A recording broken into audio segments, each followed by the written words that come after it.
Lagay ng ekonomiya, kalakalan, negosyo at iba pa. Atin ang alamin dito sa Ang Pilipinas Ngayon.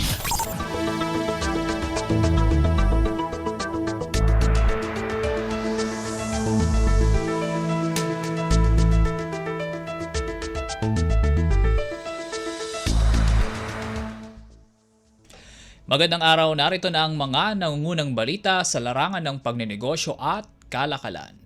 Naniniwala ang isang ekonomista na bumagal ang inflation o presyo ng mga produkto at serbisyo noong Agosto pasok sa target range ng pamahalaan.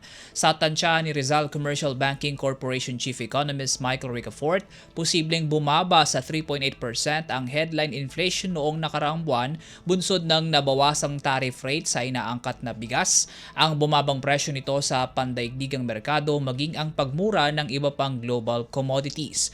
Sa kabila naman ng naging epekto ng pananalasa ng bagyong Karina at Habagat, tiwala naman siyang naabatan ito ng idineklarang price freeze sa mga lugar na inilagay sa state of calamity. Malaki rin anya ang ambag ng lumakas na halaga ng piso kontra dolyar dahilan para mabawasan ang gastos sa imports.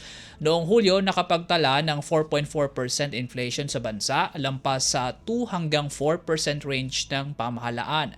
Sakaling bumaba nga ang inflation sa Agosto, sinabi ni Ricafort na magbibigay katwiran pa itong lalo sa ipinatupad na rate cut ng Bangko Sentral ng Pilipinas at kumakawing sa tangkang pagsabay sa future rate cuts ng United States Federal Reserve.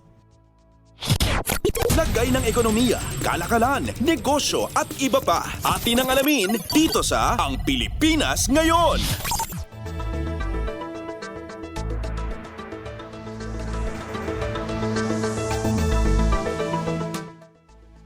Sa iba pang balita, aabot sa humigit 1 bilyong piso ang halaga ng 2 bagong eco-zones sa bansa.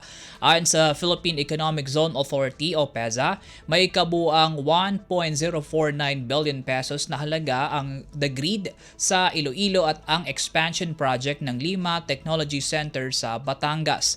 Malaking parte rito ay mula sa expansion project ng Lima Technology na may halagang 856 billion pesos, habang nasa 193 million pesos naman ang halaga ng Grid IT Center.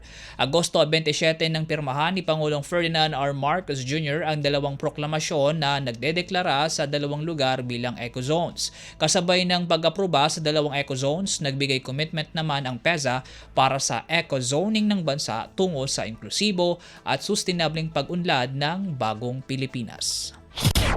Lagay ng ekonomiya, kalakalan, negosyo at iba pa. Atin ang alamin dito sa Ang Pilipinas Ngayon.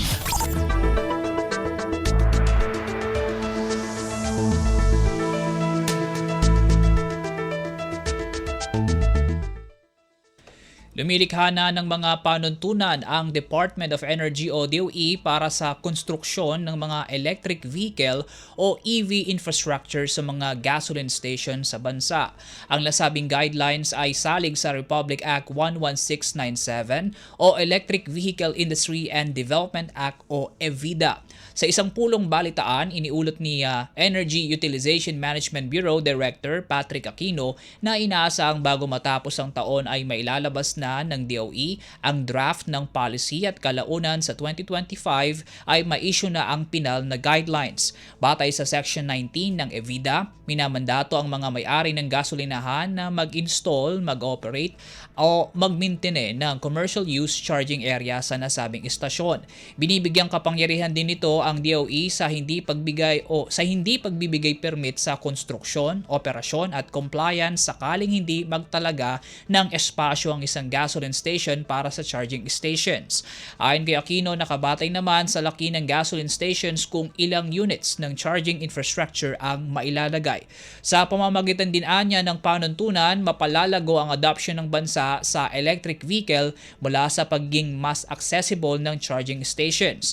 Samantala, kasabay nito, inuulat din ni Aquino ang planong paglalabas ng DOE ng updated na Comprehensive Roadmap for the Electric Vehicle Industry o CREVI ngayong tatlong buwan habang ang Electric Vehicle Incentive Scheme o EVIS ay target na maipresenta sa opisina ng Pangulo bago matapos ang 2024.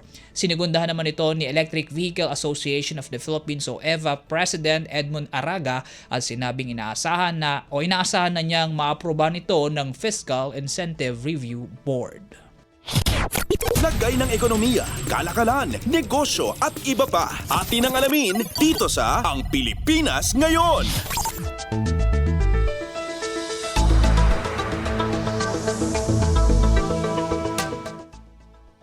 At yan po ang mga nangungunang balita sa larangan ng pagninegosyo at kalakalan. Para sa Radyo Pilipinas World Service, ako po muli si Win Peñano, maasensong araw po sa ating lahat. Lagay ng ekonomiya, kalakalan, negosyo at iba pa. Atin ang alamin dito sa Ang Pilipinas Ngayon.